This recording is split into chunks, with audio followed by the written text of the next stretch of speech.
Hey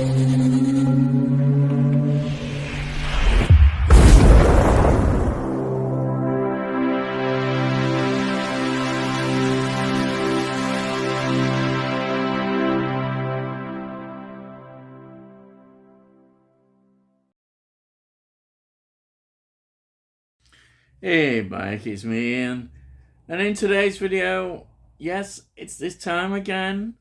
I'm going to review Doctor Who magazine for July 2023. I mean, crikey. The year's going by. July, for goodness sake. I can't believe it. I mean, it's May when I'm doing this review. I've already done the June one. Oh, crikey. So here it is, the new edition of Doctor Who magazine, and it's getting nearer November now. Yes, I know. It's like you don't realise how quickly the year is moving on.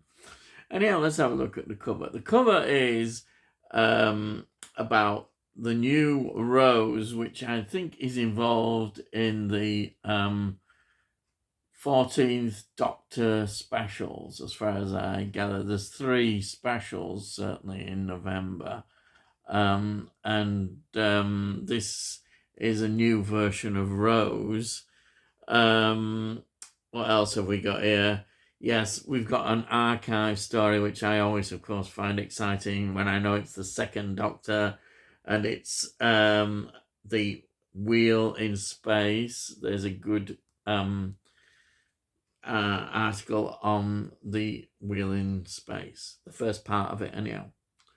Then we've got Jamie Matheson talking about the mummy story that he did for the 12th Doctor, which is One on the Train. I've forgotten the anyhow, we'll get to the title, I'll show you. But yeah, there's an interview with him. That was a very well remembered episode and very well thought of. Then we've got Dan Starkey, who plays the Sontaran. So we'll see what he has to say and what it's about. And then, of course, we've got the wonderful Alex Kingston. She, of course, played the wonderful legendary, I'll call it legendary, River Song. Have we seen the end of River Song? She has gone into Big Finish, because Big Finish always picks up a lot of these characters. But will we ever see her back? I don't know. You never know in the TV series. Yep. Well, I better get on, answer. Right. So, what have we got here? First thing that strikes me, of course, is these stylish pictures of the new Doctor and Ruby. There they are. It's very stylish. So we've got about that. So we're getting nearer. And here we've got more news about those 3 specials that I've talked about. We've got titles. One's called The Star Beast, I think it's the first one. And there's Wild Blue Yonder, the second one. And this 3rd special is called The Giggle. That sounds fun. Yeah. Right. Giggle.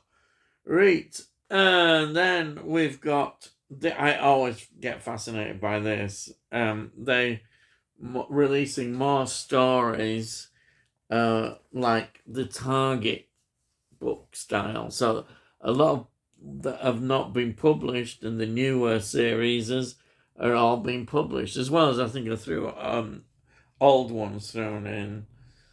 Like we've got here Warrior's Gate, for instance. That's with Tom Baker one. And then we've got Planet of the Ood, you see, newer ones. The Waters of Mars, of course, a brilliant special, that one. The Zygon Invasion, that's the 12th Doctor Zygon story. And then the 13th Doctor, Kablum.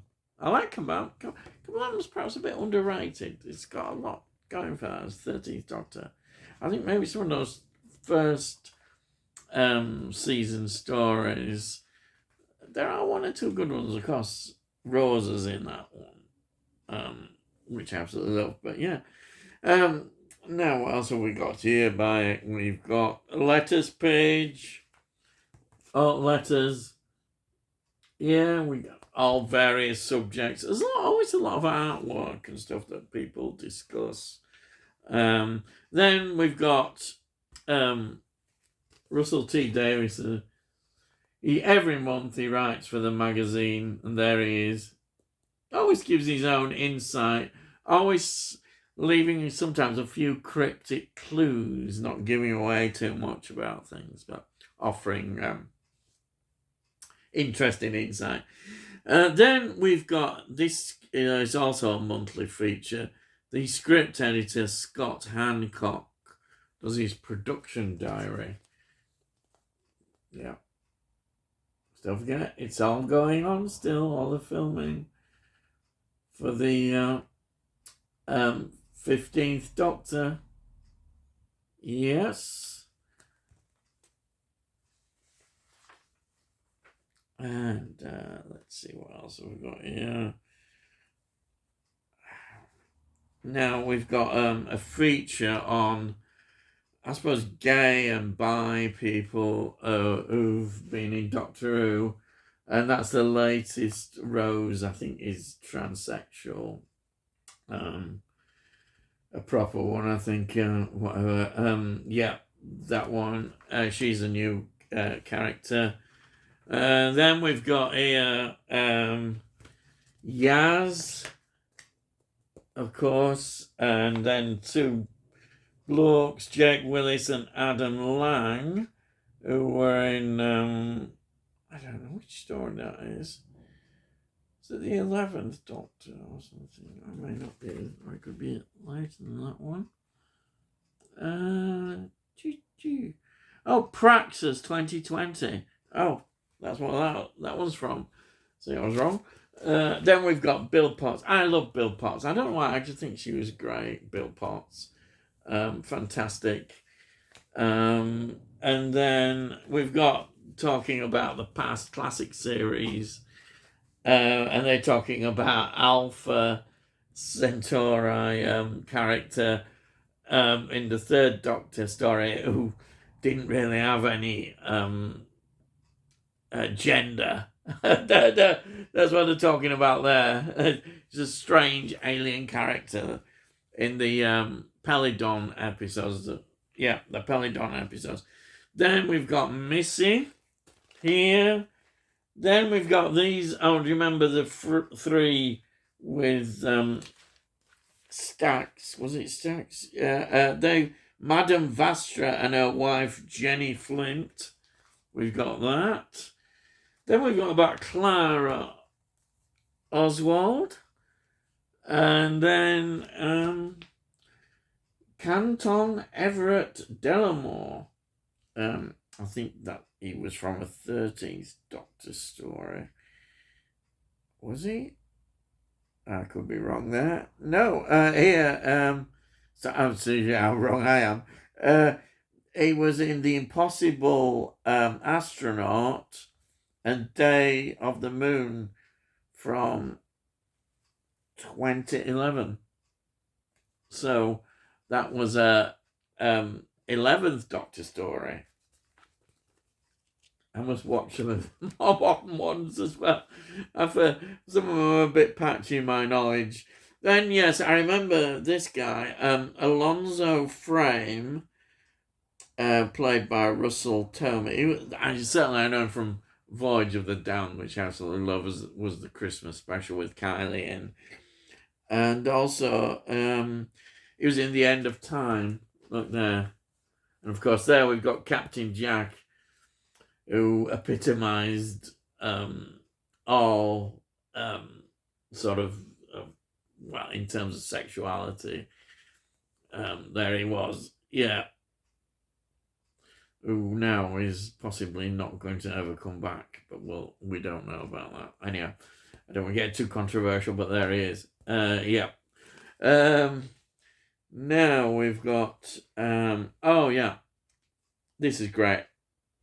Alex Kingston, an interview with her, and her diary for the magazine. There she is, River Song.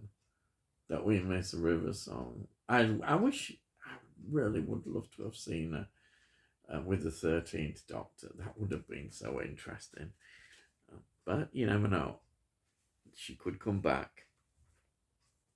Quite a bit on her.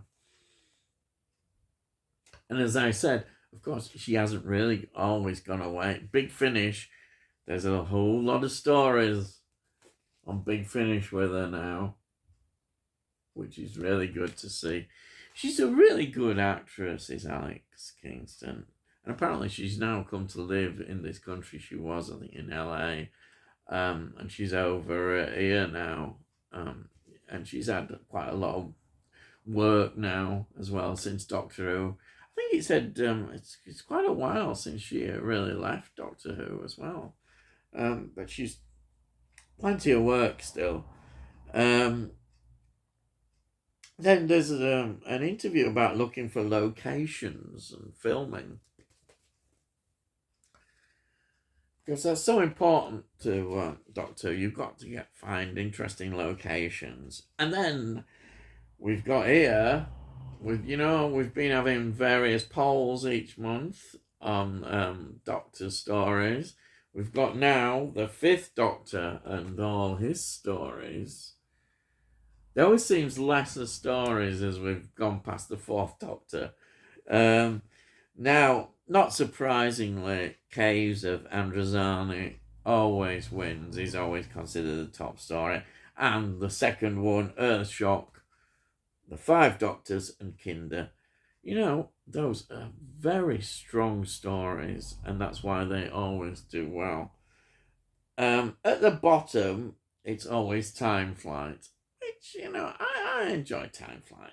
I mean, it gets a lot of bad press. The Master's in it, and, and Warriors of the Deep as well. Again, a lot of people don't like Warriors of the Deep, but, you know what I think? When I look at the 5th Doctor, I think he never had any really bad stories, really bad. There's just sort of a more average feel to the stories, I think. That's maybe why he's not always seen in quite the same way. But some of I think were quite inventive.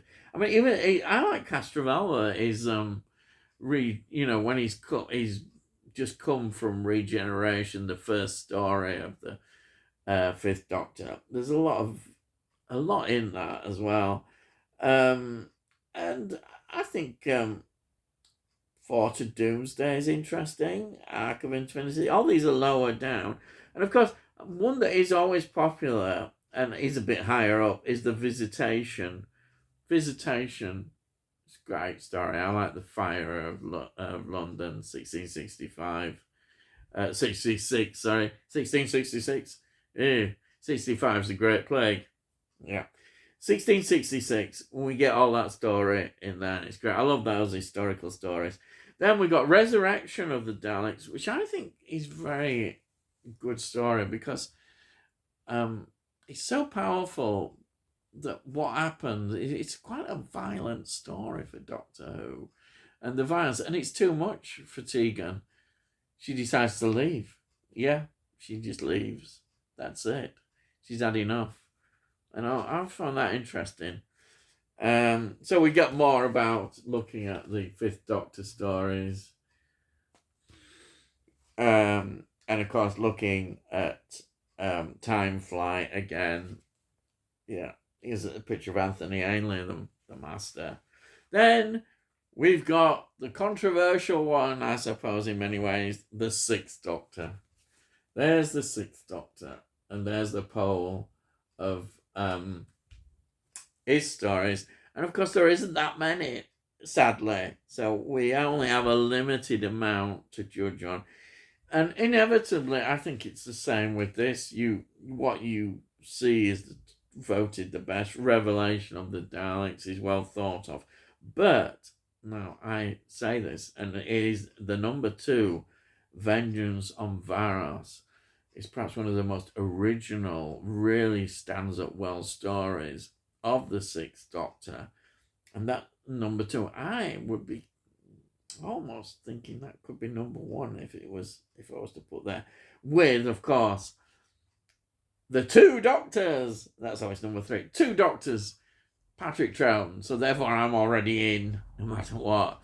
And with Jamie as well. Patrick Troughton and Jamie come. And it's a great story.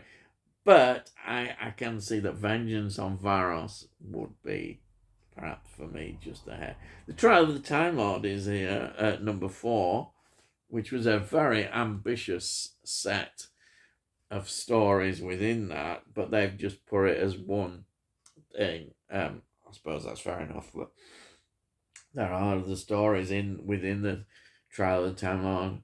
And bottom, well, every time it's the Twin Dilemma. Now, I must admit, I never really got on with the Twin Dilemma, but over the years, I've changed a bit. I've looked at it, and it has been reassessed. One thing you can say about the Twin Dilemma, it's not boring. It's loud, it's brash, it's difficult in some places to understand the Doctor, and he's not very likable at all in it. But I think, in a way, that could be very seen as a strong point. This is just a personal viewpoint. Don't I want to get shot? I always think the gunfighters is still one of the worst Doctor Who stories for that song. If that song, it probably would go up a bit more. But no, it really gets at me. But that's first Doctor story, the gunfighters. But the Twin Dilemma, if I was to put it in context of Doctor Who since 2005, then I think you would find amongst all those episodes, and I'm not going to say any, but I think there have been some very more boring episodes, or not as good, the quality. And if you put the Twin Dilemma against them, then the Twin Dilemma looks actually a better episode than its reputation, because it's got something there. And I think maybe Colin Baker's performance has been undervalued of how good it is. Even though at the time I really didn't like it at all, and like a lot of people, it just didn't work. But you can say it's not bland or boring, whereas I can think of certain episodes by later Doctors that we might consider a bit more bland and boring, and just very average. At least this gets a reaction and it gets something. Where some of them episodes might just, they're okay, but nothing to get excited about at all. And there we are, because there's more about Colin Baker, and there we've got about the Twin Dilemma. So that's inevitable, isn't it? But I accept it's going to always have that problem. Then we get, this is the Mummy one. I love a bit of, you can't beat a bit of Mummy, can you? Anyhow, it was called Mummy on the Orient Express. That's it, I remember it well, with the 12th Doctor. Actually, one of his better stories, I would say, definitely. And this is the writer Jamie Matheson, who talks about that story. Look, there he is. It's great. It was very good. Oh, yeah, and that's the one with Frank Skinner in it. The comedian Frank Skinner was in that. He's a big fan of Doctor Who. He was in that. And his character, a lot of people enjoyed and wish he'd come back more. There's more about the interview as well. Yeah, that was a outstanding story. There's more. I think he's written some other Doctor Who stories. I think another 3 or 4 stories he was involved in as a writer. Then here we are. We have got Dan Starkey. Yes, he played. I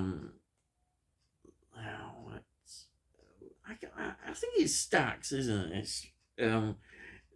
He was wonderful playing the character, the Sontanan character. Absolutely wonderful.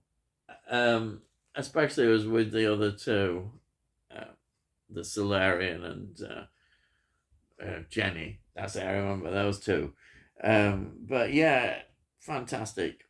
So let's go on to the next one. Yeah, this is where they go by objects by year. So 1988, it is looking at these promotional collectible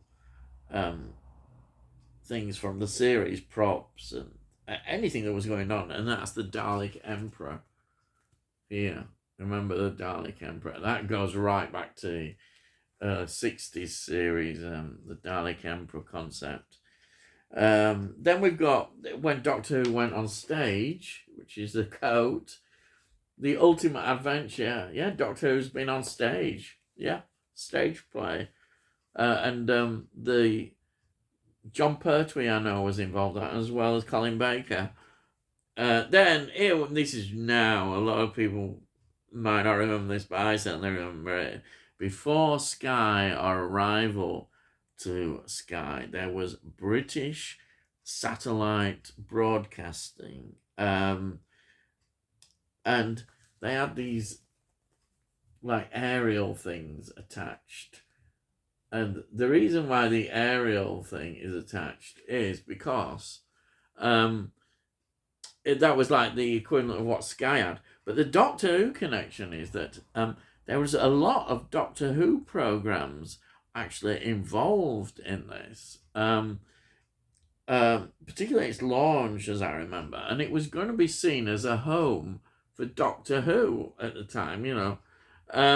Because Doctor Who effectively was just finishing its time on the BBC, 1989. This was about 1990. Of course, it lost the battle. Sky won the battle, and then history was rewritten. Then we've got about this artist illustration. Look at that. I always like that illustration. That was from the New Adventures that were released. These great stories in the wilderness years. Then we've got the 14th Doctor comic strip here. We get this every month now. I'll just show you another. Excellent stuff. You can't beat that, can you? What else have we got? The bit that I was talking about earlier, it's an archive look at the first 1 to 3 episodes of The Wheel in Space. And it will continue. There we are. The Wheel in Space. You may remember Zoe gets introduced in this. Look, there's Zoe. Publicity picture of Zoe. And it's a Cyberman story as well, as I remember. Is it a Cyberman story? I think it is. I know the Moonbase one was. Yes, it is a Cyberman story. Yeah. And of course it's a second Doctor story.